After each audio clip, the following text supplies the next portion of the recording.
அதில் நமக்கு தெரிஞ்ச ஒருத்தர் எதிரில் வந்தார் ரொம்ப வேகமாக.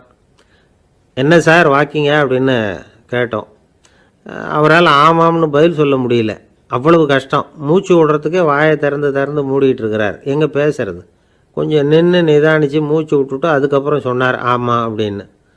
என்ன சார் இவ்வளவு வேகம்னோம். உங்கள் பேச்சை கேட்டுவிட்டு தான் சார் நடக்க ஆரம்பித்தோம். நீங்கள் தான் அடிக்கடி சொல்லிகிட்டு இருந்தீங்க நடக்கிறது நல்லதுன்னு. அன்னையிலேருந்து ஆரம்பிச்சுட்டேன். ஆனாலும் ரொம்ப கஷ்டமாக இருக்குது சார். இப்போ பாருங்கள், உங்கள்கிட்ட சுலபமாக பேசக்கூட முடியல, மூச்சு வாங்குது, உடம்பு கூட வலிக்கிறது மாதிரி இருக்குது அப்படின்னு அவர் பாட்டுக்கு பேச ஆரம்பிச்சிட்டார். உங்களை யார் சார் இவ்வளவு வேகமாக நடக்க சொன்னது? வேகத்தை குறைங்க, மெதுவாக நடங்க அப்படின்னோம். நீங்கள் நடக்கிறதுனால என்னென்ன சௌகரியம்னு அன்னைக்கு சொன்னீங்களே தவிர சௌகரியமாக நடக்கிறது எப்படின்னு சொல்லலையே அப்படின்னார் அவர். இன்னமும் லேசாக மூச்சு வாங்கிக்கிட்டே சொன்னால் கூட இவர் சொல்கிறதுலேயே ஒரு நியாயம் இருக்குது. அதனால் இந்த நடைப்பயிற்சி பண்ணுறவங்க கவனிக்க வேண்டிய சில முக்கியமான குறிப்புகள் இருக்குது. அது என்னென்னங்கிறத அவங்க தெரிஞ்சுக்கணும்.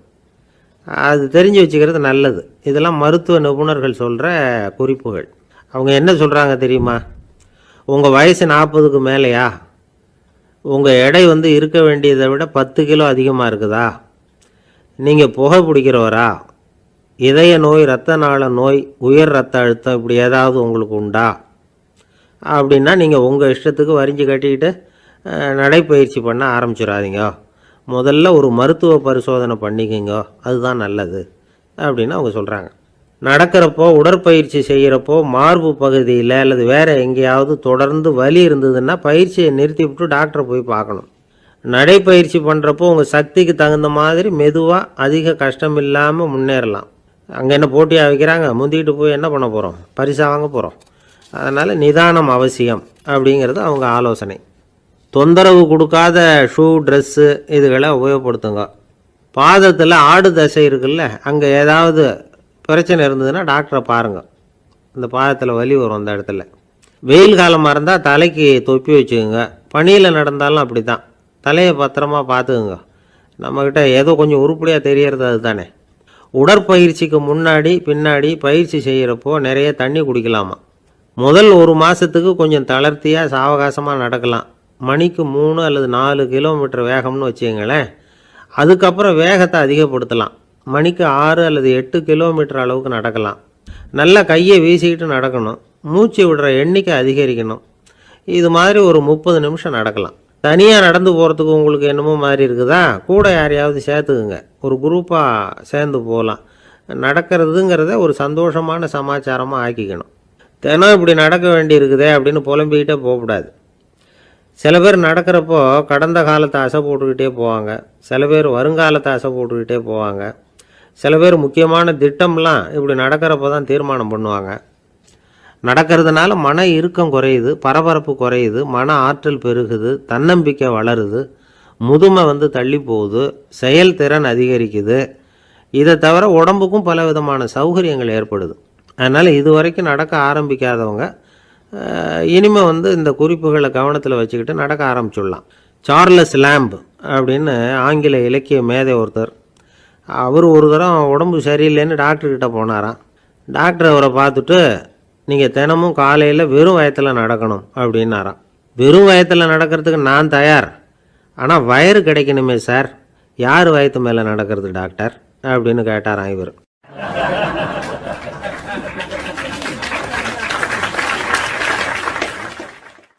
எனக்கு ஒரு உதவி செய்யணும் அப்படின்னு நம்மளை பார்த்து ஒருத்தர் கேட்குறாருன்னு வச்சுங்களேன். உடனே நாம் அவரை பார்த்து என்ன உதவின்னு கேட்போம். இதுதான் சராசரி மனிதர்களின் இயல்பு. ஆனால் ஒருத்தர் எனக்கு ஒரு உதவி செய்யணும் அப்படின்னு கேட்ட உடனே என்ன உதவின்னு கூட கேட்காம சரி செய்கிறேன் அப்படின்னு ஒத்துக்கிறது இருக்கு பாருங்கள், அது கொஞ்சம் அபூர்வம். அந்த காலத்தில் ஒருத்தர் இருந்தார். அவர் எப்படி தெரியுமா? உதவி கேட்குறவங்க நல்லவங்களா கெட்டவங்களா அப்படின்னு கூட பார்க்கல. தனக்கு நன்மையா தீமையா அப்படின்னு கூட பார்க்கல. உதவி செய்கிறேன்னு புறப்பட்டு விட்டார். அவர் யார் தெரியுமா? அவர் தான் நல சக்கரவர்த்தி. அவர் மாதிரி நாமும் உதவி கேட்குறவங்களுக்கு உடனே உதவி செய்கிறதுக்கு தயாராக இருக்கணும் அப்படின்னு சொன்னார் ஒரு ஆன்மீக பேச்சாளர். நல சரித்திரத்தை அவர் சொல்லிக்கிட்டு இருந்தார். இந்திரன், அக்னி, வருணன், யமன் இவங்க 4 பேரும் நலனை பார்த்து எங்களுக்கு நீ உதவி செய்யணும், எங்களுக்காக நீ தூது போகணும் அப்படின்னு கேட்குறாங்க. யாருக்கிட்ட தூது போகணும், என்ன காரியத்துக்காக போகணும் அப்படின்னு கேட்கணும்ல. நளன் அப்படி கேட்கவே இல்லை. உடனே சரின்னு ஒத்துக்கிறான். அதுக்கப்புறம் அவங்க விவரம் சொல்கிறாங்க, என்ன உதவி, யாருக்கிட்ட தூது போகணும் அப்படிங்கிற விவரத்தை சொல்கிறாங்க. நளனுக்கும் அப்புறம்தான் புரியுது, எந்த தமயந்தியை இவன் காதலிச்சானோ, எந்த தமயந்தின் சுயம்பரத்துக்காக இவன் போய்கிட்டு இருக்கிறானோ அந்த தமயந்தியை பார்த்து தங்களுக்காக அவகிட்ட வாதாடணும், பேசணும், தங்களில் ஒருத்தரை கல்யாணம் பண்ணிக்கும்படியாக கேட்கணும் அப்படின்னு அவங்க 4 பேரும் நலங்கிட்ட கேட்குறாங்க. இதை கேட்டதும் நலன் கொஞ்சம் கூட முகம் சுளிக்கலை, பதட்டப்படலை. நேராக தமயந்தி கிட்ட போகிறான். இந்திரன், அக்னி, வருணன், யமன் இவங்களோட சிறப்புகளை எடுத்து சொல்கிறான். இவங்களில் ஒருத்தரை கல்யாணம் பண்ணிக்கலாம் அப்படின்னு சொல்லி கேட்டுக்கிறான். ஆனால் இதுக்கு தமயந்தி சம்மதிக்கலை. சுயம்வரம் நடக்குது, அவள் நலனை தேர்ந்தெடுக்கிறாள். அந்த 4 பேரும் நலனுக்கு நிறைய வரங்கள்லாம் கொடுக்குறாங்க. அதுக்கப்புறம் இப்படி போகுது கதை. இதில் நாம் கவனிக்க வேண்டியது என்னென்னா, உதவின்னு கேட்ட உடனே என்ன உதவின்னு கேட்காம சரி செய்கிறேன்னு சொன்னான் பாருங்க, அதை கொஞ்சம் சிந்திக்கணும். செய்கிறேன்னு ஒத்துக்கிட்டதுக்கு அப்புறம் அது என்ன உதவின்னு தெரிஞ்சும் முகம் சுளிக்காமல் அதை செஞ்சான் பாருங்க, அதையும் கொஞ்சம் சிந்திக்கணும். நம்மால் ஒருத்தன் ஒரு நண்பனை தேடி போனான், எனக்கு ஒரு உதவின்னா சரி சொல்லுன்னா, இப்போ உங்ககிட்ட 2 கார் இருந்தால் என்ன பண்ணுவேன்னா, உடனே அதில் ஒன்று உங்ககிட்ட கொடுத்துருவேன்னா, அவன் உங்ககிட்ட 2 பங்களா இருந்தால் என்ன பண்ணுவேன்னா, அதில் ஒன்று உங்ககிட்ட கொடுத்துருவேன்னா, உங்ககிட்ட 2 பேனா இருந்தால் என்ன பண்ணுவேன்னா, அதில் ஒரு பேனாவே உங்ககிட்ட கொடுக்க மாட்டேன்னா அவன். ஏன்டா அப்படி சொல்கிறேன்னா, ஏன்னா இப்போ நிஜமாகவே என்கிட்ட 2 பேனா இருக்குது, அதனால் அப்படி சொல்கிறேன் அப்படின்னு நானான் அவன். ரொம்ப பேருக்கு கூட்டத்தில் பேசுகிறதுன்னா பயம், நமக்கு ஒன்றும் தெரியாதுன்னு மற்றவங்க நினச்சிடக்கூடாதுங்கிற எண்ணம் தான் இதுக்கு காரணம். ரொம்ப முக்கியமான ஒரு கூட்டம்னா பயம் அதிகமாக இருக்கும். முக்கியமானவங்கள்லாம் வருவாங்களே, அவங்களாம் நம்மளை பற்றி மட்டமாக நினச்சிருவாங்களே அப்படிங்கிற பயம் வந்துடும். ஆனால் மேடை பேச்சுங்கிறது அவ்வளவு கடினமான ஒரு காரியம் இல்லைங்கிறாங்க அது சம்பந்தமான நிபுணர்கள். யாரும் பேச்சாளர் ஆகலாம், இது ஒன்றும் பெரிய கிஃப்ட்டு கிடையாது அப்படின்னு அவங்க சொல்கிறாங்க. நீங்கள் ஒரு சிறந்த பேச்சாளர் ஆகணுமா அப்படின்னா அதுக்குன்னு சில ஆலோசனைகளை சொல்லி வச்சுருக்கிறாங்க அனுபவசாலிகள். முதல் ஆலோசனை என்னென்னா, உங்கள் பேச்சு எளிமையாக இருக்கணும். ஏதாவது ஒரு கருத்து அல்லது 2 கருத்து சொன்னால் போதும், 20 அல்லது 30 கருத்துக்களை சொல்லிகிட்டே போகக்கூடாது. 2வது ஆலோசனை, நீங்கள் என்ன பேச போகிறீங்கிறது முதல்ல உங்களுக்கு நல்லா புரியணும். அதுக்கப்புறம் தான் அதை அடுத்தவங்களுக்கு புரிய வைக்க முடியும். எப்படி ஆரம்பிக்க போகிறோம், எந்த கருத்தை முக்கியமாக வலியுறுத்த போகிறோம், எப்படி முடிக்க போகிறோம் அப்படிங்கிறத முதல்ல நல்லா சிந்தித்து மனசில் வச்சுக்கணும். கடைசியாக என்ன சொல்கிறீங்களோ அதுதான் கேட்குறவங்க மனசில் நிற்கும். 3வது ஆலோசனை என்னென்னா, உங்கள் பேச்சு சுருக்கமாக இருக்கணும். ஒரு 15 நிமிஷம் பேசுகிறது ரொம்ப பொருத்தம், மணிக்கணக்கில் பேசிக்கிட்டு இருக்கிறது நல்லதில்லை. 4வது ஆலோசனை, நீங்கள் பேசுகிறது உண்மையாக இருக்கணும். உங்களுக்கு உண்மையான அனுபவங்கள் இருக்கும், அதை சொல்லலாம். உங்களுடைய உண்மையான அனுபவங்களை மற்றவங்களோட பகிர்ந்துக்கணும், அதுதான் முக்கியம். 5வது ஆலோசனை, ஆரம்பத்தில் கொஞ்ச நேரம் உங்களை பற்றியும் எதிரில் உள்ளவங்களை பற்றியும் சம்மந்தப்படுத்தி ஏதாவது பேசி ஒரு நெருக்கத்தை ஏற்படுத்திக்கணும். ஒவ்வொருத்தரும் இப்போ இவர் பேச போகிறது நம்ம சம்மந்தப்பட்டது அப்படின்னு நினைக்க ஆரம்பிச்சிருவாங்கல்ல, அதுக்கப்புறம் அவங்க கேட்க தயாராகிட்டாங்கன்னு அர்த்தம். எதிரில் உட்காந்துருக்கிற கூட்டத்திலிருந்து 3 பேரை தேர்ந்தெடுங்க. அதாவது வலது பக்கம் ஒருத்தர், நடுவில் ஒருத்தர், இடது பக்கம் ஒருத்தர். அதாவது உங்களை ரொம்ப கனிவாகவும் ஆர்வமாகவும் பார்க்குறவராக பார்த்து தேர்ந்தெடுத்துங்க மனசுக்குள்ளே. நீங்கள் பேசும்பொழுது என்ன பண்ணணும்னா, இவங்களை நேருக்கு நேராக மாறி மாறி பார்த்துக்கிட்டே பேசுனீங்கன்னா நீங்கள் ஏதோ ஒட்டு மொத்த கூட்டத்தையும் பார்த்து பேசுகிறதாக ஒரு உணர்வு அது ஏற்படுத்திவிடும். 6வது ஆலோசனை என்னென்னா, சொற்பொழிவுன்னா நீங்கள் பேசணும், படிக்கக்கூடாது. எழுதி படிக்கிறது நல்லா இருக்காது. குறிப்புகள் வேணும்னா வச்சுக்கலாம். படிக்கிறது பேப்பர்லேருந்து வர்றது மாதிரி இருக்கும், பேசுகிறது இதயத்திலேருந்து வர்றது மாதிரி இருக்கும். அப்புறம் 7வது ஆலோசனை சொல்கிறாங்க, அது என்னென்னா, மேடையில் ஏறி நின்ன உடனே இயல்பாக மூச்சை இழுத்து விட்டுங்க, இயல்பு நிலைக்கு வாங்க, அதுக்கப்புறம் இயல்பாக பேச ஆரம்பிக்கலாம் அப்படிங்கிறாங்க. இவ்வளவும் பேச்சு கலையில் வல்லுநர்களாக இருக்கிறவங்க சொல்லுகிற ஆலோசனைகள். இதையெல்லாம் கடைபிடிச்சா நமக்கும் அதுக்கும் வெகு தூரம்னு நினச்சிக்கிட்டு இருந்த ஒன்று இப்போ கிட்டத்தில் நெருங்கி வந்துடும். நாம் சொல்கிறபடியெல்லாம் அது கேட்கும். ஒரு பேச்சாளர், அவருக்கு சுருக்கமாகவே பேச தெரியாது. மேடையில் ஏற்றி விட்டுவிட்டா போதும், ஆரம்பிச்சிருவார், நிறுத்த மாட்டார், பேசிக்கிட்டே இருப்பார். ஒரு தடவை அவர் ஒரு கூட்டத்தில் ரொம்ப நேரம் பேசிக்கிட்டே இருக்கிறார். எதிரில் பொறுமை இழந்த ஒருத்தர் தன்னுடைய கை கடிகாரத்தை காட்டினார். அதை கவனித்த பேச்சாளர், மன்னிக்கணும், கை கடிகாரம் நான் கொண்டுகிட்டு வர மறந்துட்டேன், அதுதான் நேரம் போனதே தெரியல அப்படின்னு சொல்லியிருக்கிறார். இதுக்கு அவர் சொன்னாராம் கோபமாக, ஏய்யா கடிகாரத்தை தான் பார்க்க முடியல, மறந்துட்டேன், பக்கத்தில் மாட்டிருக்கிற கேலண்டரையாவது பார்க்கக்கூடாதா அப்படின்னாராம். கப்பல் கடலில் போய்கிட்டு இருக்கு. புயல், சூறாவளி, அலையெல்லாம் பெருசு பெருசாக ரொம்ப உயரமாக உண்டாகுது. கடுமையான காற்றுலேயும் வேகமான அலைகள்லேயும் சிக்கி அந்த கப்பல் தடுமாறுது. திசை மாறி போச்சு. எந்த பக்கம் போயிட்டுருக்குறோம்னே தெரியல. அந்த கப்பலை செலுத்திக்கிட்டு இருந்த மாலுமி ரொம்ப சாமர்த்தியமாக செயல்பட்டார். தன்னுடைய அறிவாற்றலையும் திறமையையும் முழுமையாக பயன்படுத்தினார். அந்த கப்பலை கட்டுப்படுத்தினார். மெதுவாக அந்த சூறாவளியிலிருந்து கப்பலை காப்பாற்றி கரைக்கு கொண்டுட்டு வந்து சேர்த்துட்டார். மாலுமின்னு ஒருத்தர் இருந்ததுனால அந்த மரக்கலம் காப்பாற்றப்பட்டது. மாலுமின்னு ஒருத்தர் இல்லைன்னு வச்சுக்கோங்க, அந்த கப்பலோட கதி என்னவாயிருக்கும் யோசிச்சு பாருங்க. ஒரு கோபக்காரனுடைய நிலைமையும் அப்படித்தானா. கோபக்காரன்கிறவன் ஒரு மாலுமி இல்லாத மரக்கலம் அப்படிங்கிறார் நபிகள் நாயகம்.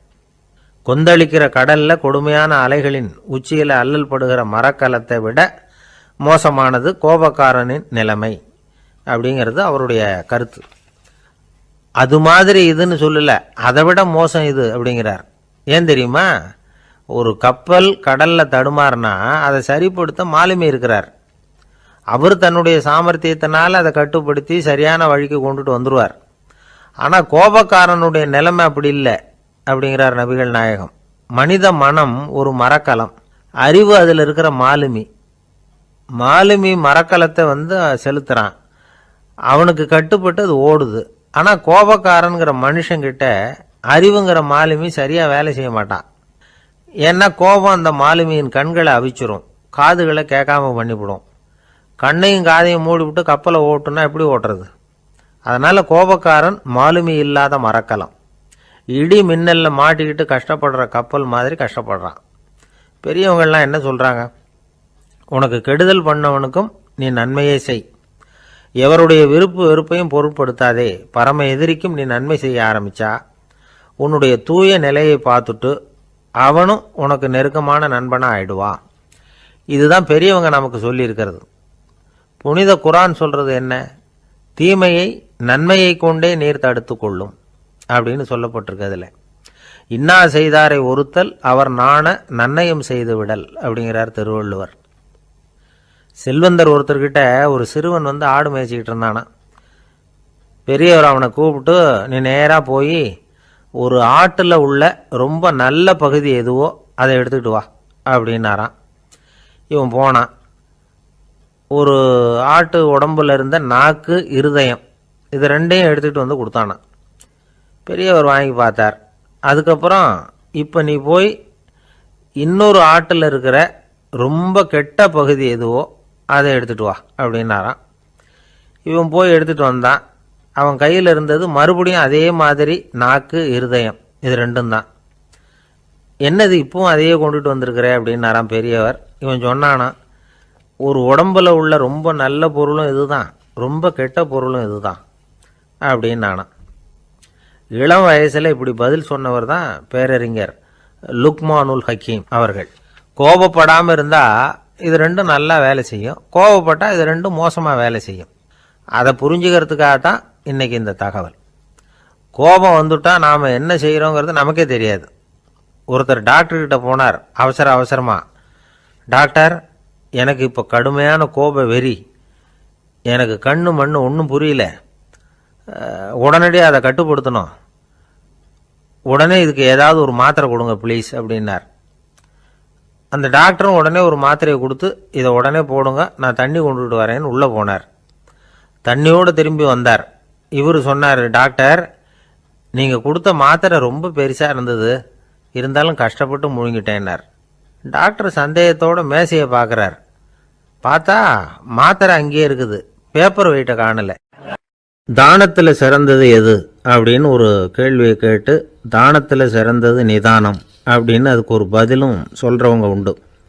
நிதானம் ரொம்ப அவசியம், அதுவும் இன்றைய உலகத்துக்கு ரொம்ப அவசியம். இன்றைக்கி உலகம் ரொம்ப பரபரப்பாக போய்கிட்டு இருக்குது. பொறுமையாக இருக்கணும்னு நினைக்கிறவங்களால கூட அப்படி இருக்க முடியறதில்ல. பொறுமையை சோதிக்கிறது மாதிரி பல சம்பவங்கள். அதையெல்லாம் சந்திச்சே தீர வேண்டியிருக்குது. எங்கே போனாலும் க்யூவில் நிற்க வேண்டியிருக்குது. எங்கே போனாலும் காத்துக்கிட்டு இருக்க வேண்டியிருக்கு.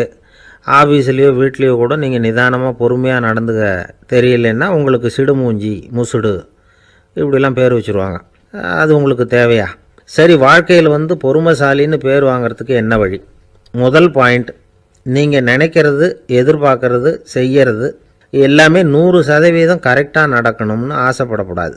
எதுவாக இருந்தாலும் அதில் ஓரளவுக்கு தவறு நடக்கலாம் அப்படிங்கிறத எதிர்பார்த்தே இருக்கணும். ஓரளவுக்கு அதை அனுமதிக்கணும். ஒரு நண்பரை 6 மணிக்கு ஒரு இடத்துக்கு வர சொல்லியிருக்கிறீங்க. 6 மணிக்கு அவர் வரலை. உடனே பொறுமை இழந்து நடந்துக்கக்கூடாது. ஒரு 10 நிமிஷம் டிலே ஆகலாம். ஒரு வர்ற வழியில் பஸ்ஸு கூட ஏதாவது டிராஃபிக்கில் மாட்டியிருக்கலாம். அதெல்லாம் எதிர்பார்த்தே கொஞ்சம் காத்திருக்கிறதுல ஒன்றும் தப்பு இல்லை. சில சமயம் டிலே ஆகிறது கூட நல்லதாக முடியும். ஒரு பஸ்ஸை தவற விட்டுட்டு ஐயோ கொஞ்சம் ஒரு 2 நிமிஷம் முன்னாடி வந்திருந்தா பிடிச்சிருக்கலாமே அப்படின்னு தவிச்சிக்கிட்டு இருப்பாங்க சில பேர். அடுத்தபடியாக வர்ற பஸ்ஸு நேரடியாக நீங்கள் போக வேண்டிய இடத்துக்கே கொண்டு போய் விடுற பஸ்ஸாக கூட இருக்கலாம். அது உங்களுக்கு முன்னாடி தெரியாதுல்ல. சில நெருக்கடியான சூழ்நிலைகளை தமாஷா எடுத்துக்கிறதுக்கு பழகிக்கணும். சில இடங்களுக்கு போகிறப்ப காத்திருக்கிறதுக்கு நம்ம மனசை தயார்படுத்திக்கிட்டே போகணும். ஒரு ரயிலுக்கோ பஸ்ஸுக்கோ அல்லது விமானத்துக்கோ கப்பல் பிரயாணத்துக்கோ போகிறப்போ அங்கே போய் நீங்கள் மணிக்கணக்கில் கூட காத்துக்கிட்டு தான் இருக்கணும். புறப்படுற நேரம் கூட மாறலாம். நீங்கள் போய் சேர்ந்ததும் அது உடனே புறப்படணும்னு கட்டாயமாக என்ன? அது மாதிரி சமயத்தில் படிக்கிறதுக்குன்னு சில சுவாரஸ்யமான புத்தகங்களையும் கையில் எடுத்துக்கலாம். உங்களை சுற்றி எவ்வளவோ சுவாரஸ்யமான சம்பவங்கள் நடந்துக்கிட்டு இருக்குதுல்ல, அதையெல்லாம் வேடிக்கை பாருங்கள். எதுக்காக காத்துக்கிட்டு இருக்கிறோமோ அந்த காரியத்தில் உண்மையாகவே நமக்கு ஒரு அக்கறை இருந்தால் நமக்கு போர் அடிக்காது. சில கோயில்களில் பார்த்துருப்பீங்க, தரிசனத்துக்காக பக்தர்கள் நாள் கணக்கில் காத்துக்கிட்டு இருப்பாங்க. அவங்களெலாம் அழுத்துக்கிறது இல்லை. ஆண்டவனை தரிசிக்கணுங்கிற உண்மையான அக்கறை இருக்கிறதுனால அவங்களுக்கு போர் அடிக்கிறது இல்லை. ஆனால் சில சினிமா தியேட்டரில் கூட பார்க்கலாமே, சினிமா க்யூ கூட அப்படி தான். சாயந்தரம் 6 மணி ஆட்டத்துக்கு காலம்பரம் 6 மணிக்கே போய் கூட காத்துக்கிட்டு இருப்பாங்க.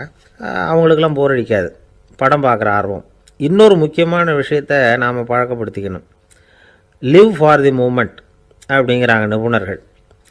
ரொம்ப பேர் எப்படின்னா அடுத்தபடியாக நடக்க போகிற விஷயத்திலேயே கவனமாக இருப்பாங்க. அந்த நினைப்புலேயே இந்த நிமிஷத்தை பொறுமை இல்லாமல் கழிப்பாங்க.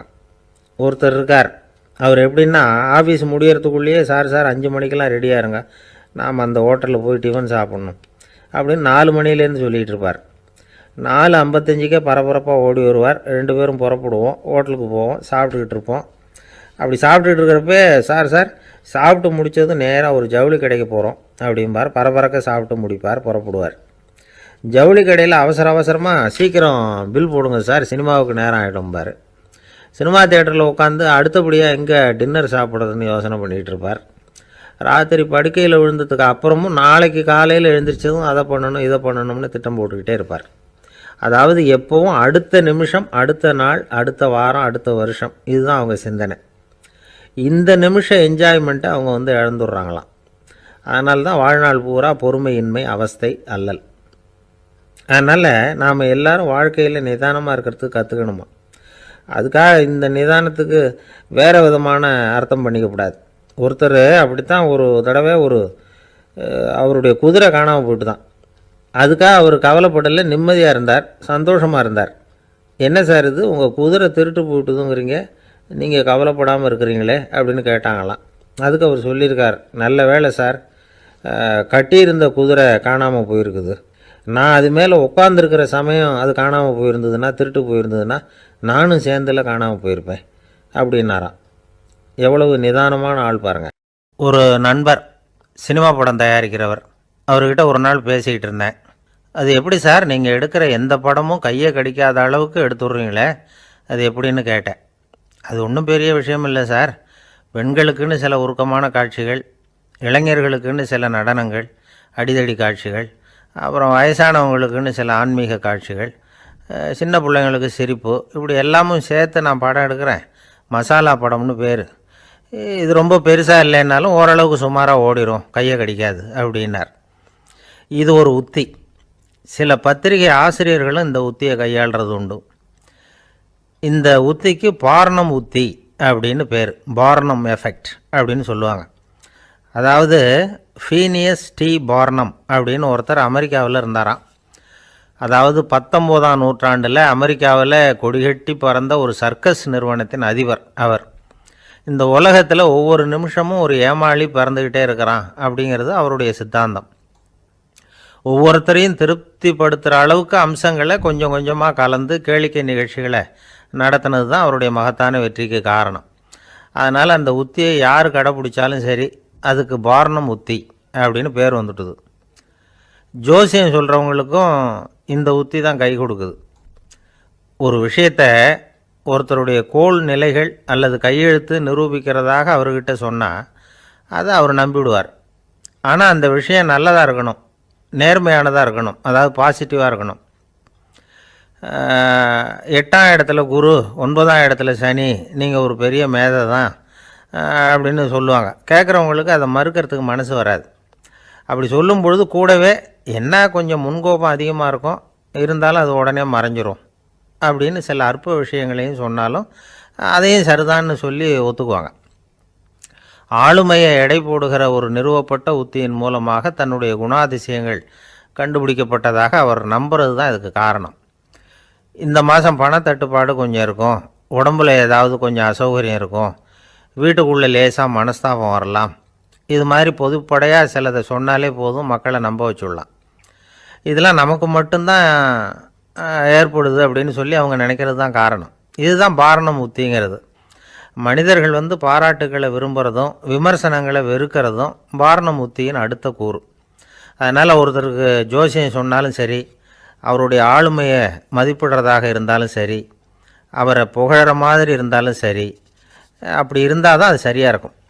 சாதகமான விஷயங்களை அதிகமாகவும் பாதகமான விஷயங்களை நாசூக்காகவும் சொன்னால் மக்கள் அதை நம்பிவிடுவாங்க. ஒருத்தரை கருமின்னு சொன்னால் ஏற்றுக்க மாட்டார். அதையே கொஞ்சம் மாற்றி நீங்கள் கொஞ்சம் சிக்கனமான ஆசாமி அப்படின்னு சொன்னால் நீங்கள் சொல்கிறது சரிதான் சார் அப்படிம்பார். நீங்கள் பெரிய செலவாளி தான், இருந்தாலும் நல்ல விஷயங்களுக்கு தான் செலவழிப்பீங்க அப்படின்னு சொல்லணும். இப்படி இந்த பார்னம் உத்தியை கடைப்பிடிச்சி இன்றைக்கி வெற்றிகரமாக காலம் தள்ளுறவங்க நிறைய பேர் இருக்கிறாங்க. இந்த உலகத்தில் ஒவ்வொரு நிமிஷமும் ஒரு ஏமாளி பறந்துக்கிட்டே இருக்கிறான் அப்படிங்கிறது தான் ஃபீனியஸ் பார்னம் அவர்களுடைய நம்பிக்கை. அதை விட அடுத்தவங்களை ஏமாளியாக நினைக்கிற மனுஷர்கள் தான் இன்றைக்கி உலகத்தில் ரொம்ப அதிகம். ஒருத்தர் தன்னுடைய மேல் அதிகாரிகிட்ட போய், ஐயா ஒரு நாள் லீவு வேணும், என் தங்கச்சிக்கு கல்யாணம் அப்படின்னார். அவர் பார்த்தார், ஒரு 10 நிமிஷம் வெளியில் இருங்கன்னார். 10 நிமிஷம் கழித்து கூப்பிட்டார், இதை பாருங்கள், நீங்கள் சொல்கிறது பொய், இப்போ உங்கள் தங்கச்சிக்கு ஃபோன் பண்ணேன், அவங்க தனக்கு 2 வருஷத்துக்கு முன்னாடியே கல்யாணம் ஆகிட்டதாக சொல்கிறாங்க அப்படின்னார். உடனே இவர் சொன்னார், சார் இப்போ நீங்கள் சொல்கிறதும் பொய்யாக தான் இருக்கணும், ஏன்னா நிஜமாக எனக்கு ஒரு தங்கச்சியே கிடையாது அப்படின்னார்.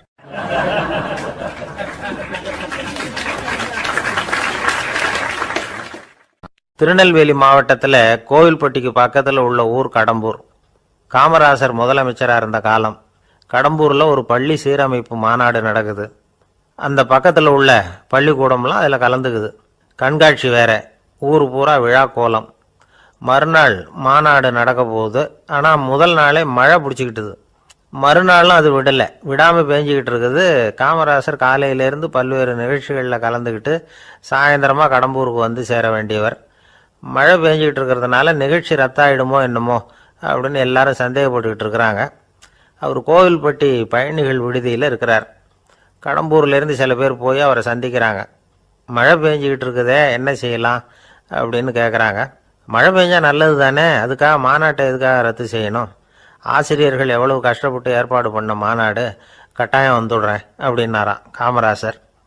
உடனே புறப்பட்டார். மழையை பொருட்படுத்தாத மக்கள் கூட்டம், அது கலையாமல் காத்துக்கிட்டு இருக்கிறாங்க அவ்வளோ பேரும். தலைவர் வந்துட்டார்னு தெரிஞ்சது ஜனங்களுக்கு ஏகப்பட்ட உற்சாகம். ஜனங்கள் அவ்வளவு உற்சாகமாக வரவேற்றாங்க. மாநாடு ஆரம்பமாச்சு. மலர் மாலைகள் மலை மாதிரி குவிய ஆரம்பிச்சுட்டுது. வரிசையாக ஒவ்வொரு கல்வி நிலையம் சார்பாகவும் வரவேற்பு பத்திரம் வாசித்து கொடுக்குறாங்க.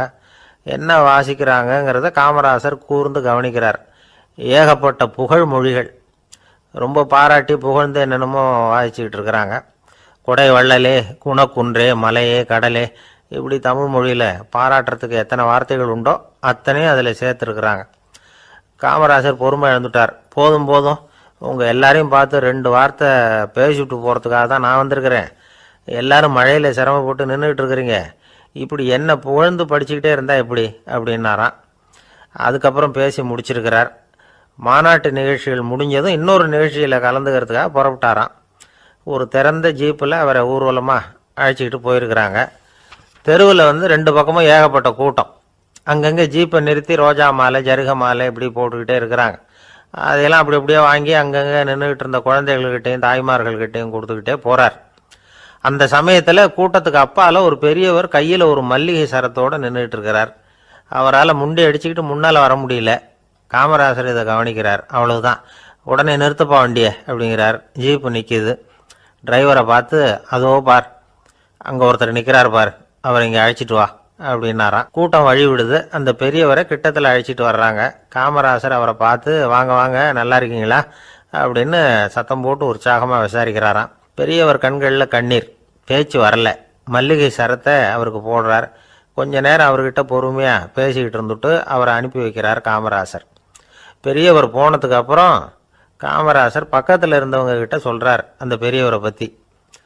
அந்த காலத்தில் ரொம்ப கஷ்டப்பட்டவர் இவர், ஜெயிலுக்கு போனவர் அப்படின்னு ரொம்ப உருக்கமாக நெகிழ்ந்து போய் சொல்கிறார். இதில் ஒரு விஷயத்தை கவனிங்க. தன்னை புகழ்ந்து படிக்கப்பட்ட வாழ்த்து மடலை படிக்க வேணாம்னு தடுத்து நிறுத்தினார்.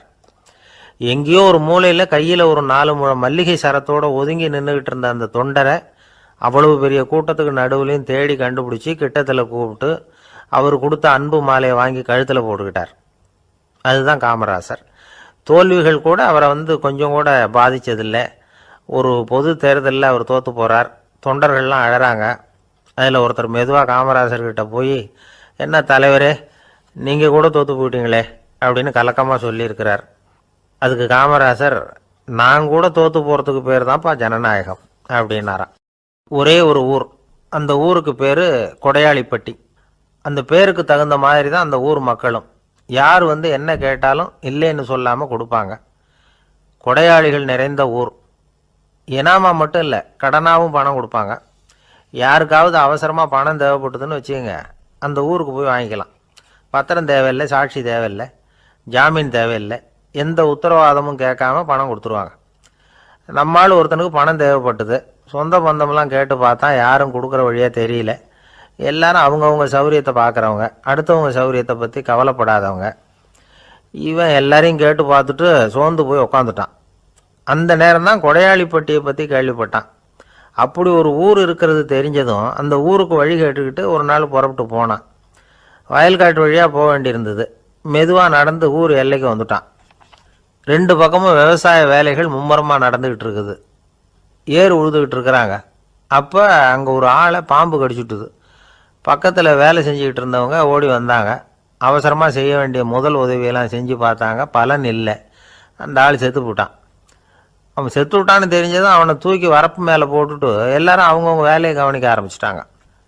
அங்கே ஒரு ஆள் இவனை பார்த்து சொன்னான், ஐயா, நீங்கள் போகிற வழியில் இவன் சொந்தக்காரன், இவனுக்கு சோறு கொண்டுகிட்டு வருவான், இவன் இங்கே செத்துட்டான்னு அவங்ககிட்ட சொல்லிவிடுங்க அப்படின்னா. இவனுக்கு ரொம்ப ஆச்சரியம். என்னடா இது, பாம்பு கடிச்சுட்டுதுன்னதும் பதறி அடிச்சுக்கிட்டு ஓடி வந்தாங்க, செத்துட்டான்னதும் பேசாமல் தூக்கி போட்டுட்டு போயிட்டாங்க அப்படின்னு நினச்சிக்கிட்டே நடந்து போகிறான். எதிரில் சோறு கொண்டுக்கிட்டு ஒரு ஆள் வந்தான். இவன் விவரத்தை சொன்னான். அங்கே அவங்க சொந்தக்காரன் பாம்பு கடிச்சு செத்து போட்டான் அப்படின்னா. அவன் கொஞ்ச நேரம் அமைதியாக நின்னான். அதுக்கப்புறமா அங்கேயே வரப்பில் உட்காந்து கொண்டுகிட்டு வந்த சோத்தை தானே சாப்பிட்டு முடித்தான். பேசாமல் எழுந்திரிச்சு திரும்பி போயிட்டான். கொஞ்சம் கூட பதறல, அழலை. இப்படியும் ஒரு ஊரா அப்படின்னு நினச்சி ஆச்சரியப்பட்டுக்கிட்டே இவன் ஊருக்குள்ளே போனான். ஒரு பெரிய மனுஷனை பார்த்து பணம் கேட்டான். அவரும் இவனோட பேரையும் ஊரையும் மட்டும் விசாரிச்சுக்கிட்டு தேவையான பணத்தை கொடுத்துட்டார். பணத்தை வாங்கிட்ட பிறகு தன்னுடைய மனசை அரிச்சிக்கிட்டு இருந்த அந்த விஷயத்தை பற்றி கேட்டான். ஐயா, வழியில் ஒருத்தன் செத்துட்டான், அவனை அப்படியே தூக்கி வரப்பில் போட்டுட்டு எல்லாரும் வயல்வெளி வேலைகளை பார்த்துக்கிட்டு இருக்கிறாங்களே அப்படின்னா. இதுக்கு அந்த பெரியவர் சொன்னார், ஆமாம், அப்படி தான் செய்வோம். வேலை முடிஞ்சு வீட்டுக்கு திரும்புகிறப்போ அவனை தூக்கிட்டு வந்து அடக்கம் பண்ணிடுவோம் அப்படின்னார். ரொம்ப ஆச்சரியமாக இருக்கே அப்படின்னா. ஏன் உங்கள் ஊரில் யாராவது செத்துட்டா என்ன பண்ணுவீங்க அப்படின்னு கேட்டார். என்ன இப்படி கேட்குறீங்க, எங்கள் ஊரில் எல்லாம் பணத்தை தூக்க விட மாட்டாங்க, ஒப்பாரி வைப்பாங்க, கட்டி புரண்டு அழுது புலம்பி தீர்த்துருவாங்க அப்படின்னா. இவன் பெரியவர் பார்த்தார். அவங்ககிட்ட கொடுத்த பணத்தை லபக்குன்னு பறிச்சுக்கிட்டார். திருப்பி வாங்கிட்டார். இவன் பதறி போய் நிற்கிறான். அவர் சொன்னார், பணத்தையே விட மாட்டேன்னு கட்டுப்பிடிச்சி அழுதா நான் கொடுத்த பணத்தை மட்டும் எப்படி திருப்பி கொடுக்க போகிறேன், போயிட்டு வா அப்படின்னு விரட்டி விட்டாராம். இந்த கதையை நண்பர் ஒருத்தர் சொன்னார். கதை வேடிக்கையாக தெரிஞ்சால் கூட இதில் கருத்து உண்டு. பணம் பிணம் இது ரெண்டையுமே விடுறதுக்கு அவ்வளவு சுலபமாக மனம் வர்றதில்லை. இந்த ரெண்டு விஷயங்கள்லேயும் அறிவார்ந்த செயல்பாடு தேவை. ஒரு பேருந்து மரத்தில் மோதி விட்டுது. எல்லாரும் அடிபட்டு முனைகிட்டு கிடக்கிறாங்க. டிரைவர், கண்டக்டர் இவங்களுக்கும் அடி. அவங்களும் ஒரு பக்கம் கிடக்கிறாங்க. ஒரு மூலையில் கிடக்கிற ஒருத்தன் மெதுவாக முக்கி முனகி கண்டக்டர்னு சத்தம் போடுறான். கண்டக்டர் மெதுவாக நகர்ந்து அவங்ககிட்ட போய் என்னன்னு விசாரிக்கிறார். அவன் ரொம்ப சிரமப்பட்டு வாயை திறந்து ஒரு 15 காசு சில்லற பாக்கி அப்படின்னானான். ஒரு கடற்கரை ஓரம், அங்கே ஒரு சின்ன கிராமம். அந்த கிராமத்தில் ஒரு சின்ன பள்ளிக்கூடம். கடற்கரை ஓரத்தில் உள்ள ஒரு விடுதியில் ஓய்வுக்காக ஒருத்தர் வந்து தங்கியிருக்கிறார். பள்ளிக்கூடத்தில் ஏதோ விழா நடக்கிறது மாதிரி தெரிஞ்சுது. உடனே அவர் அந்த பக்கமாக வந்தார். இங்கே என்ன நடக்குதுன்னு விசாரித்தார். பள்ளி ஆண்டு விழா நடக்குதுன்னாங்க. உடனே போனார். கண்காட்சி ஒன்று வச்சுருந்தாங்க. உள்ளே போய் பார்த்தார். பள்ளிக்கூடத்தில் படிக்கிற மாணவர்களே சொந்தமாக தயார் பண்ண பொருள்களை காட்சிக்கு வச்சுருக்கிறாங்க. அந்த ஊர் மக்கள்லாம் அதை கூட்டம் கூட்டமாக போய் பார்த்துக்கிட்டு இருக்கிறாங்க. இவரும் ஆர்வமாக அதையெல்லாம் பார்த்துக்கிட்டே போகிறார். ஒரு இடத்துல ஒரு சின்ன ரயில் செஞ்சு வச்சுருந்தாங்க. மாணவர்களே தயார் பண்ணது. மின்சாரத்தால் அது ஓடுறது மாதிரி பண்ணி வச்சுருந்தாங்க. அதில் ஒரு சின்ன பொத்தான் இருக்கும். அது அமுக்குனா ரயில் ஓடும், சுற்றி சுற்றி வரும். மாணவர்கள் எதிரில் நின்று அதுக்கு விளக்கம் கொடுத்துக்கிட்டு இருக்கிறாங்க. இவர் அதை கவனித்தார். ரயில் ஓடுறத பார்த்தார். அங்கே நின்றுக்கிட்டு இருந்த மாணவர்கள்கிட்ட விளையாட்டாக கேட்டார், ஏன்பா இந்த ரயில் எதனால் ஓடுது அப்படின்னு கேட்டார். இவர் சக்தியினால் ஓடுது அப்படின்னாங்க மாணவர்கள். அது என்ன சக்தின்னு கேட்டார். அதுக்கு பேர் மின்சாரம் அப்படின்னாங்க. சரி, நீங்கள் மின்சாரத்தை பார்த்துருக்குறீங்களா அப்படின்னார். நாங்கள் பார்த்தது இல்லைங்க, ஆனால் இதை செய்யறதுக்கு எங்களுக்கு உதவி பண்ண ஆசிரியர் ஒரு பட்டதாரி, ஒரு கால் அவர் பார்த்துருக்கலாம் அப்படின்னாங்க. அவர் எங்கே இருக்காருன்னு கேட்டார். இதோ அழைச்சிட்டு வர்றோம்னு ஓடினாங்க. அவர் அழைச்சிட்டு வந்தாங்க. அவர்கிட்ட ஒரு பெரியவர் கேட்டார், மின்சாரத்தை நீங்கள் பார்த்துருக்குறீங்களா அப்படின்னு. மின்சாரத்தை பார்க்குறதாவது நான் பார்த்ததே இல்லை. நான் பார்த்தது அது செயல்படுற விதத்தை தான்.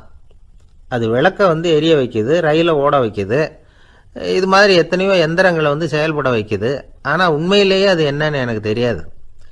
ஒருவேளை இந்த பள்ளிக்கூடத்து தலைமை ஆசிரியருக்கு தெரிஞ்சிருக்கலாம், ஏன்னா அவர் ஒரு மேல்நிலை பட்டதாரி அப்படின்னாராம் அவர். சரின்னு போய் தலைமை ஆசிரியரை கூப்பிட்டுக்கிட்டு வந்தாங்க. அவர்கிட்டையும் இதே கேள்வி கேட்டாராம் அவர். மன்னிக்கணும், இந்த கேள்வி இதுவரைக்கும் யாரும் என்கிட்ட கேட்டதில்லை. சக்தியை யாரும் பார்க்க முடியாது, ஆனால் அது செயல்படும் விதத்தை தான் பார்க்க முடியும் அப்படின்னாராம் அவர். இப்போ இதுவரைக்கும் கேட்டுக்கிட்டு இருந்த பெரியவர் சிரித்தார். சிரிச்சுட்டு சொன்னாராம், சரி அதுக்காக ஒன்றும் கவலைப்படாதீங்க, என்னுடைய பெயர் தாமஸ் ஆல்வா எடிசன் அப்படின்னாராம். இதை கேட்டதும் அங்கே இருந்தவங்களுக்கெல்லாம் அதிர்ச்சி, ஆச்சரியம். என்னது, நீங்கள் தானே எடிசன்? நீங்கள் எவ்வளவு மின்சார கருவிகளை உண்டாக்கி இருக்கிறீங்க, நீங்களா இந்த கேள்வியை கேட்டது அப்படின்னாங்களாம். ஆமாம், நான் தான் கேட்குறேன், ஏன்னா நானே மின்சாரத்தை பார்த்தது கிடையாது அப்படின்னாராம் அவர். அன்புங்கிறது இப்படிப்பட்டது தாங்கிறார் ஓஷோ. அன்புங்கிறது நம்ம உடற்கூறு அமைப்பில் இல்லை, அது நம்ம உடம்பில் உள்ள சுத்த சக்தியின் வெளிப்பாடு. அதை உணரத்தான் முடியுமே தவிர பார்க்க முடியாது. அன்பே உன்னை வந்து நான் என் இருதயத்தில் வச்சுருக்கிறேன் அப்படின்னுலாம் சொல்லுவான். இதெல்லாம் சும்மா. இது வந்து டாக்டர்கள் சொல்கிற இருதயம் கிடையாது. அது வந்து ரத்தத்தை தள்ளுகிற ஒரு கருவி, அவ்வளவுதான். ஞானிகள் சொல்லுகிற இதயம் வேற, அது கண்ணுக்கு புலப்படாத ஒரு சக்தி. என்னுடைய இதயம் ரொம்ப விசாலமானது சார் அப்படின்னார் ஒருத்தர். அப்படிங்களான்னு ரொம்ப மரியாதையா, ஆமாங்க டாக்டர் அப்படி தான் சொல்கிறார், கொஞ்சம் வீங்கி போய் பெருசாக இருக்குதான் அப்படின்னார். இப்பெல்லாம் நம்ம ஊரில் மாமியார் மருமகள் ஒருத்தர் நல்லா புரிஞ்சுக்கிட்டு நல்ல விதமாக தான் இருக்கிறாங்க பல இடத்துல. அதனால் நான் இப்போ சொல்ல போகிற கதையை கேட்டுவிட்டு இந்த காலத்தில் அவ்வளவு மோசமாக யார் சார் நடந்துக்கிறாங்க அப்படின்னு கேட்டு யாரும் சண்டைக்கு வரக்கூடாது. இன்னொரு உண்மையையும் சொல்லிவிடுறேன். அதாவது இந்த கதையை நமக்கு எழுதி அனுப்பி இருக்கிறதே கொஞ்ச நாளில் மருமகளாகவும் அதுக்கப்புறம் கொஞ்ச காலத்தில் மாமியாராகவும் ஆக போகிற ஒரு நேயர் தான். சரி, இந்த கதைக்கு வருவோம். அதாவது ஒரு சின்ன குடும்பம், அந்த வீட்டில் மாமியார் ஆட்சி, அவங்க வச்சது தான் சட்டம். பிள்ளையாண்டான் எப்படின்னா அம்மா சொல்கிறதையும் கேட்டுக்குவான், மனைவி சொல்கிறதையும் கேட்டுக்குவான். நமக்கு என்னத்துக்கு வம்புங்கிற டைப்பு. மருமகள் பேரில் குறை கண்டுபிடிக்கிறதுலையே அந்த மாமியாருக்கு ஒரு சுவாரஸ்யம். சின்ன சின்ன விஷயத்துலலாம் குத்தம் கண்டுபிடிச்சிக்கிட்டே இருக்கிறாங்க. பொதுவாக எல்லாரும் எப்படின்னா ஏதாவது ஒரு காரணத்துக்காக சண்டை போட்டுக்கிட்டு இருப்பாங்க. அந்த அம்மா எப்படின்னா ஏதாவது ஒரு சண்டையை போடுறதுக்காக காரணத்தை தேடிக்கிட்டு இருப்பாங்க. அப்படி ஒரு மனசு. அந்த மருமக பொண்ணு பாவம் பயந்து பயந்து ஒவ்வொரு காரியமும் செஞ்சுக்கிட்டு வந்தது. இப்படியே பல வருஷம் ஓடி போட்டுது. அந்த மாமியாருக்கும் ரொம்ப வயசாகிட்டுது. இருந்தாலும் அந்த பழைய சுபாவம் மட்டும் மாறவே இல்லை. திடீர்னு ஒரு நாள் பக்கவாதம் வந்து அந்த அம்மாவுக்கு ஒரு பக்கம் கை கால் இழுத்துக்கிட்டுது. வாய் சுத்தமாக பேச முடியாமல் போயிட்டுது. சத்தம் மட்டும் வரும். ஒரு பக்கத்து கை காலை அசைக்க முடியும். பேசுகிறதெல்லாம் கையால் தான், அதாவது கை சைகையால். இப்படிப்பட்ட நிலைமையில் கூட அந்த பொண்ணு தண்ணியோ பாலோ இவங்க எதிரில் கொண்டாந்து வச்சா அதை வேணும்னே தட்டி விட்டுட்டு ஒம்பு வளர்க்குறது. அதுக்கப்புறம் அந்த பொண்ணு தரையை சுத்தப்படுத்தும்ல, அதை பார்த்து ரசிக்கிறது. இருந்தாலும் அந்த பொண்ணு இதையெல்லாம் பெருசுப்படுத்தாமல் ரொம்ப பொறுமையாக தான் இருந்தது. ஒரு நாள் வீட்டில் வச்சுருந்த பாலை பூனை குடிச்சிட்டு போயிட்டுது. வயசான காலத்தில் இந்த அம்மா பால் இல்லாமல் கஷ்டப்படுவாங்களே அப்படின்னு நினச்சி பக்கத்து வீட்டில் போய் கொஞ்சம் பால் வாங்கிட்டு காய்ச்சி மாமியார் முன்னாடி கொண்டாந்து வச்சுது அந்த பொண்ணு. வழக்கம் போல் அந்த அம்மா பாலை தட்டி விட்டுட்டாங்க. இது அந்த மருமக பொண்ணு கவனிச்சுட்டுது. இவ்வளவு நாள் பொறுமையாக இருந்த அந்த மருமகளுக்கு இன்னைக்கு இதை பார்த்து தான் அசாத்திய கோபம் வந்துட்டுது. கதவுக்கு பக்கத்தில் சாத்தி வச்சுருந்த உலக்கையை எடுத்து மாமியார் தலையில் போட, அது குறி தவறி கழுத்தில் பட, அந்த அம்மா கழுத்தை பிடிச்சிக்கிட்டு ஊன்னு கத்த, இந்த பொண்ணு ஒன்றும் அலட்டிக்காமல் உலக்கையை எடுத்து மறுபடியும் கதவு பக்கம் சாத்தி வச்சுட்டு அது பாட்டுக்கு நடந்து போயிட்டுது. இருந்தாலும் மனசுக்குள்ளே லேசாக ஒரு பயம். கணவன் வீட்டுக்கு வந்ததும் என்ன விஷயம்னு கேட்டால் எப்படி சமாளிக்கிறது? அன்னைக்குன்னு பார்த்து ரொம்ப நேரம் கழித்து வீடு வந்து சேர்ந்தான் கணவன். உடனே அந்த அம்மா புகார் பண்ண ஆரம்பிச்சுட்டுது. பேச்சு தான் வராத, அதனால் ஒரு பக்கத்து கையால் சைகை காட்டுது.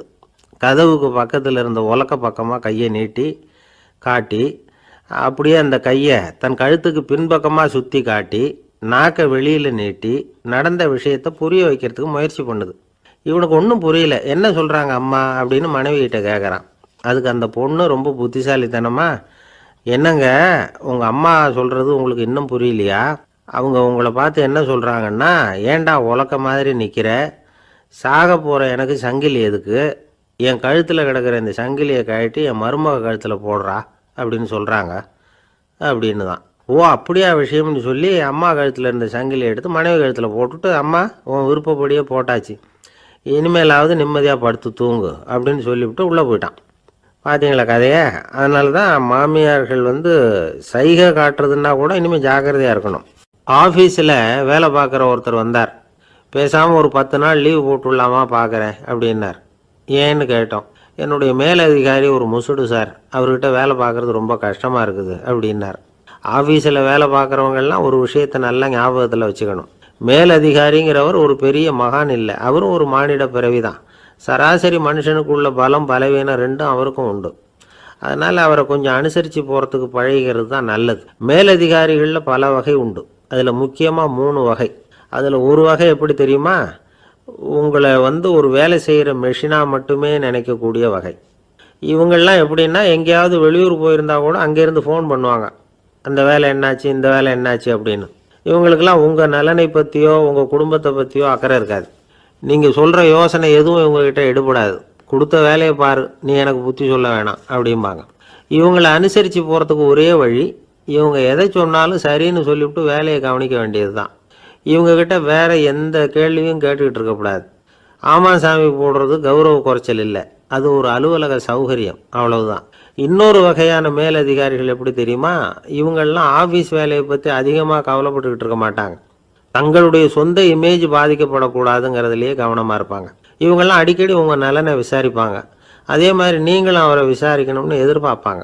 இந்த ரக அதிகாரிகளுக்கெல்லாம் புது வருட வாழ்த்து அனுப்பலாம், பிறந்தநாள் வாழ்த்து அனுப்பலாம். அவருக்கு எங்கேயாவது ஒரு பாராட்டு விழா நடந்தால் முதல் வரிசையில் போய் உட்காந்து உங்கள் முகத்தை காட்டலாம். ஆஃபீஸ் வேலையை மட்டுமே பார்க்குற பணியாளர்கள் இது மாதிரி அதிகாரிகள்கிட்ட நல்ல பேர் வாங்க முடியாது. இன்னொரு வகையான மேலதிகாரிகள் உண்டு. அவங்க எப்படின்னா, ஆஃபீஸ் வேலையை பற்றியும் கவலைப்பட மாட்டாங்க, தனக்கு கீழே வேலை பார்க்குறவங்கள பற்றியும் கவலைப்பட மாட்டாங்க. எக்காரணம் கொண்டும் தன்னுடைய பொசிஷனுக்கு ஆபத்து வந்துடக்கூடாதுன்னே நினைக்கக்கூடியவங்க இவங்க. இவங்களால் கடுமையான வேலை செய்யவும் முடியாது. தீர்மானிக்கவும் முடியாது. எந்த முடிவையும் எடுக்காமல் அப்படியே தள்ளி போட்டுக்கிட்டே போடுவாங்க எல்லாத்தையும். இதனால் என்ன ஆகும்னா, இவருக்கு கீழே வேலை பார்க்குற உங்களுக்கு பொறுப்பு அதிகமாகிடும். இவங்ககிட்ட போய் பிரச்சனையை மட்டும் சொல்லி பிரயோஜனம் இல்லை. அதுக்கான முடிவுகளை நீங்களே சொல்லணும். அப்போ தான் இது மாதிரி அதிகாரிகள்கிட்ட நல்ல பேர் வாங்கலாம். அட்லீஸ்ட் கெட்ட பேர் வாங்காமலாவது காலம் தள்ளலாம். ஆஃபீஸில் வேலை பார்க்குறவங்க முக்கியமாக சில விஷயங்களை ஞாபகத்தில் வச்சுக்கணும். ஆஃபீஸில் நடக்கிற நல்லது கெட்டது எதுவாக இருந்தாலும் உடனடியாக மேலதிகாரிகிட்ட தெரிவிக்கிறது நல்லது. மூன்றாவது மனிதர் மூலமாக அதை அவர் தெரிஞ்சுக்கிறது அவ்வளவு நல்லதில்லை. எந்த மேல் அதிகாரியுமே தான் இந்த சர்பாஸ் செய்யப்படுறத விரும்புறதில்லை. அதனால் அவருக்கு தெரியாமல் மேலிடத்துக்கு மணி எழுதி போடக்கூடாது. அப்படி எழுதி போடுறவங்க சில பேர் இருக்கிறாங்க. நீங்களும் உங்கள் மேலதிகாரியும் தொழில் ரீதியாக ஒரே படிப்பு படித்தவராக இருக்கலாம். அப்படி இருந்ததுன்னா அட்ஜஸ்ட் பண்ணி போகிறது கொஞ்சம் கஷ்டம்தான். இதை மனசில் வச்சுக்கிட்டு நடந்துக்கணும். உங்களுக்கும் அவருக்கும் அபிப்பிராய பேதமா, அது அவருக்கும் உங்களுக்கும் உள்ள தனிப்பட்ட பிரச்சனை. அதை விளம்பரப்படுத்திகிட்டு இருக்கக்கூடாது. அது அவருடைய கோபத்தை கிளறும். உங்கள் மேலதிகாரி உங்கள் கூட படித்தவராக இருக்கலாம். அதுக்காக அவர் எல்லாருக்கும் முன்னாடி அடைய கிச்சாமி எப்படிறா இருக்க அப்படின்லாம் கேட்டுக்கிட்டு இருக்கக்கூடாது.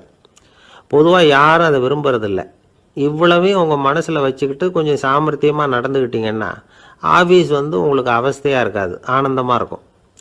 ஒரு மேலதிகாரி தன்கிட்ட வேலை பார்க்குற ஒருத்தரை பற்றி ரொம்ப பெருமையாக சொன்னாராம்.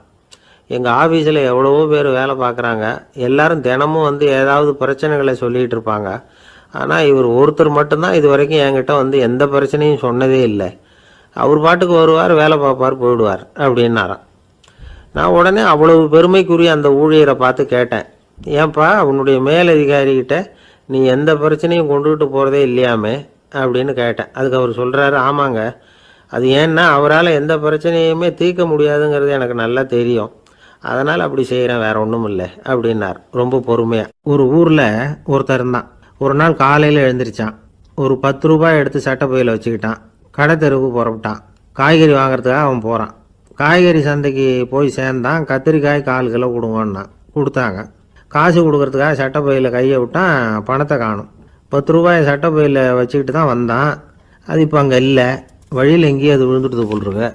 அல்லது யாராவது திருடர்கள் தெரியாமல் அதை எடுத்துக்கிட்டு போட்டாங்களா என்னன்னு தெரியல. எப்படியோ 10 ரூபாய் அவன் இழந்துட்டான். கையில் காசு இல்லை. அதனால் கத்திரிக்காயை திருப்பி கொடுத்துட்டு கவலையோடு வீட்டுக்கு திரும்பி வந்தான். அதையே நினச்சிக்கிட்டு இருந்தான். அவனுக்கு துக்கம் அதிகமாக போச்சு. அழ ஆரம்பிச்சிட்டான். காய்கறிகள் வாங்கிட்டு ஆனந்தமாக சமைச்சு சாப்பிட்லாம்னு நினச்சோம், அது முடியாமல் போச்சேங்கிற கவலை அவனுக்கு. அதனால் அதை மறக்கவே முடியல. இது நடந்து கொஞ்ச நாள் ஆச்சு. அதே மனுஷன் இன்னொரு நாள் அதே மாதிரி புறப்பட்டான். பணத்தை எடுத்து பையில் வச்சுக்கிட்டான். காய்கறி சந்தையை நோக்கி போய்கிட்டு இருக்கிறான். இப்போ வழியில் ஒரு ஏழை பையனை பார்த்தான். தம்பி எங்கே போகிற அப்படின்னு கேட்டான். ஐயா பள்ளிக்கூடத்துக்கு போய்கிட்டுருக்கிறேன்னா அவன். சரி, அதுக்கே இவ்வளவு கவலையோடு போய்கிட்டுருக்கிற அப்படின்னு விசாரித்தான் அவன். ஐயா நான் ரொம்ப ஏழை, வீட்டில் வசதி இல்லை, பரீட்சைக்கு பணம் கட்டணும், இன்றைக்கி கடைசி நாள், என்ன செய்கிறதுன்னு தெரியலன்னா. இவன் பார்த்தான். தாங்கிட்ட இருக்கிற பணத்தை எடுத்து அந்த பையன்கிட்ட கொடுத்தான். இதை வச்சுக்கோ, உடனே பணத்தை கட்டு, நல்லா படி, பரீட்சை எழுது அப்படின்னு சொல்லிவிட்டு திரும்பி வந்துட்டான். வெறுங்கையோடு திரும்பி வந்தோம். வீட்டில் கேட்குறாங்க, எங்கே காய்கறின்னு வழக்கம் போல் கேட்டாங்க. இவன் நடந்ததை சொன்னான். இப்போ வீட்டில் இருந்தவங்க அவங்ககிட்ட ஒரு கேள்வி கேட்டாங்க.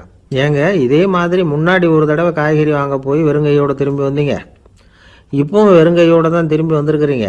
ஆனால் முன்னாடி வந்தப்போ வருத்தமாக இருந்தீங்க, இப்போ உங்கள் முகத்தில் வருத்தம் தெரியலையே அப்படின்னு கேட்டிருக்கிறான். அதாவது வீட்டில் இருக்கிறவங்க கேட்டாங்களாம்.